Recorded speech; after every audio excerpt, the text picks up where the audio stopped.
Magandang umaga sa inyong lahat. Ako nga po pala si Dave, isang guro dito sa UAE.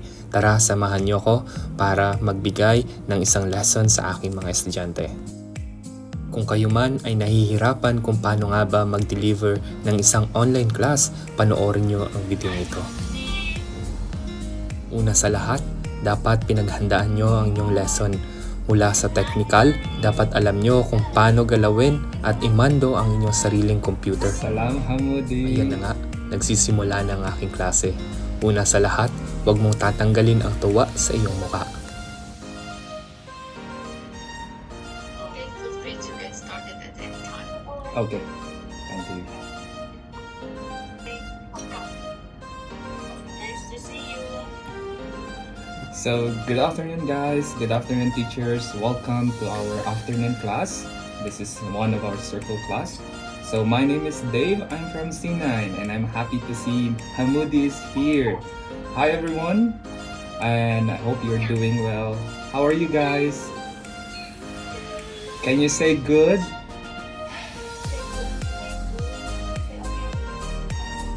Okay, so now let's begin our class, okay? Sa pag-online class, alalahanin mo na kailangan mo din mag-participate at hindi lang ang iyong estudyante. Kaya naman, Raise your hand. Club it together. Shama, put your hands up. at ayan na nga po. Sabi nga nila, set yourself as the best example. Hindi lang yan para sa'yo, para din yan sa ikakaganda ng klase mo. Good job. So today, for today's lesson, we were gonna talk about types of vehicles. Okay, who loves to see the cars? Can you raise your hand? Okay, Shama.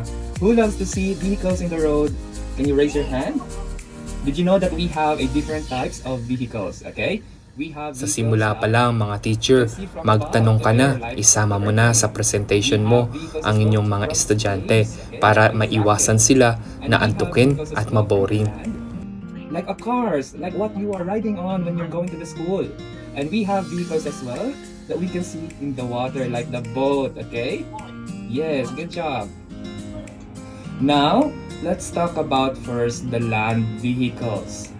So the first one, we have the train. Have you seen a train before? Is it a train short or long? Good job. The train is long. Sometimes Isang the train importanteng are very paalala mga long teacher, vehicles. huwag ka lang uupo, gamitin mo ang buong space na meron ka. Use your body language, makipag-usap ka sa iba't ibang klaseng paraan para makita ng mga estudyante na aktibo ka at tuwang-tuwang nagtuturo. This is the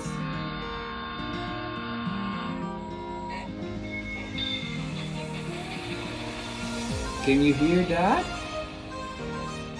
That's the sound of the train. Okay? Dahil nga online class ito mga teacher, kailangan mo din gumawa ng napaka-aktibong presentation. Gumamit ka ng mga picture, mga sound para sila ay maging aktibo habang nakikinig. Siguro sa madaling sabi mga teacher, ituring mo lang na para kang nakikipagkwento sa kanila. Ganun lang. Can you say poo-poo? Good job. Huwag ka din palang mahihiya na makipaglaro sa kanila. With the air Ituring mo ito na vehicles, parang okay? physical class First para one sila ay is makinig a talaga at helicopter. Have you seen a ganahan. helicopter before? Alam niyo po ba na bukod sa paggawa ng presentasyon na ito, ilang beses din ako nag-try sa aming kusina na kunwari nagtuturo na ako para talaga confident. Now let's hear the sound of the helicopter, okay?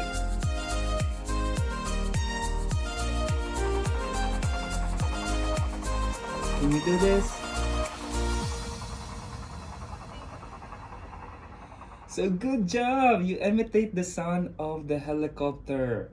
Next one we have Alam ko, teacher, na mahirap mag-multitask, pero wag mo din kakalimutan na may mga batang nagpa-participate talaga. Kaya tawagin mo o kaya purihin mo, magugustuhan nila yon at makaka-encourage yun sa iba para mag-participate din.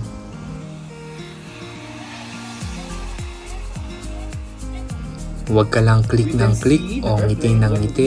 Mag-pay attention ka din sa mga estudyante mo. Ituring mo na buong klase ang buong laptop mo. Dapat yung mata mo nasa 32 kids. Now let's go with the water vehicle. What do you see on the screen? That's a big ship. Good job. I-try mo din teacher na baguhin ang inyong facial expression o kaya ang inyong boses. Depende sa intensity ng tinuturo nyo. Para naman convincing talaga. Okay?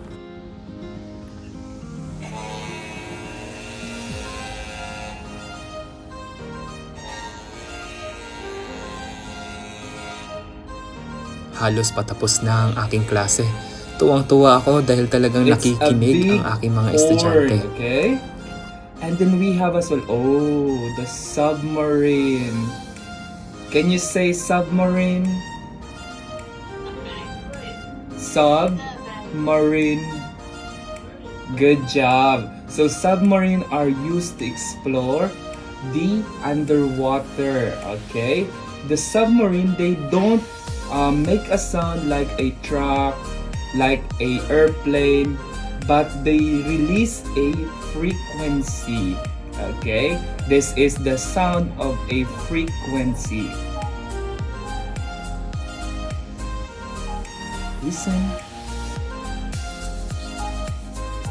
Makakatulong din teacher kung gagamitin nyo ang mga salitang madadali nilang maintindihan.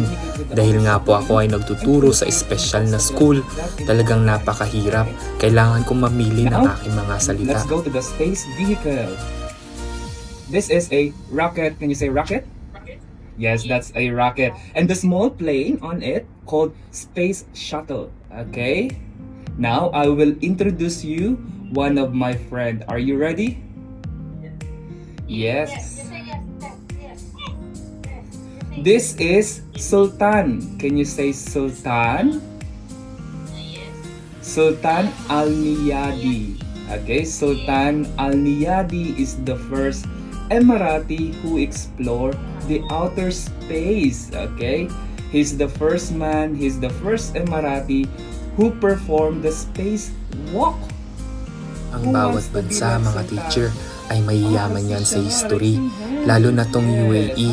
Kaya naman kung may pagkakataon ka na i-connect ang inyong lesson, gawin mo para naman magbigay ng kakaibang energy sa mga estudyante mo at para maipaalala din sa kanila ang kadakilaan at katapangan na nagawa ng sarili nilang mga tao. Now let's go to the special purpose vehicle.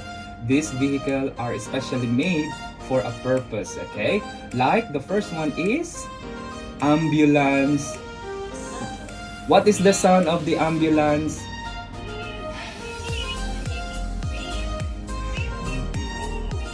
Good job. That is the sound of the ambulance.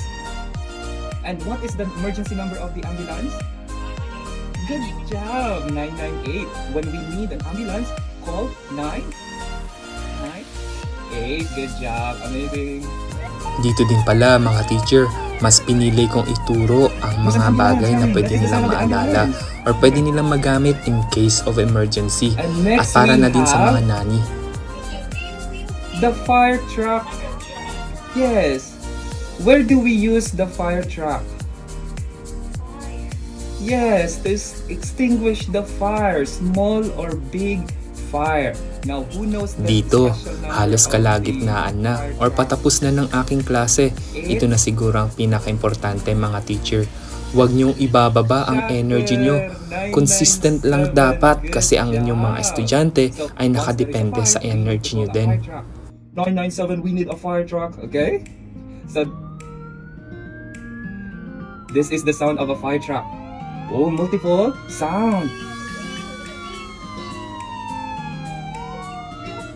So that is a fire truck. So, Kaya naman, mga ambulance, teacher, we have isang paalala ulit, hindi ito self-presentation, isa itong group, teamwork. Kaya naman magtanong ka ulit sa mga estudyante mo kung talagang naaalala nila yung mga previous na tinuro mo. What is the number of the police?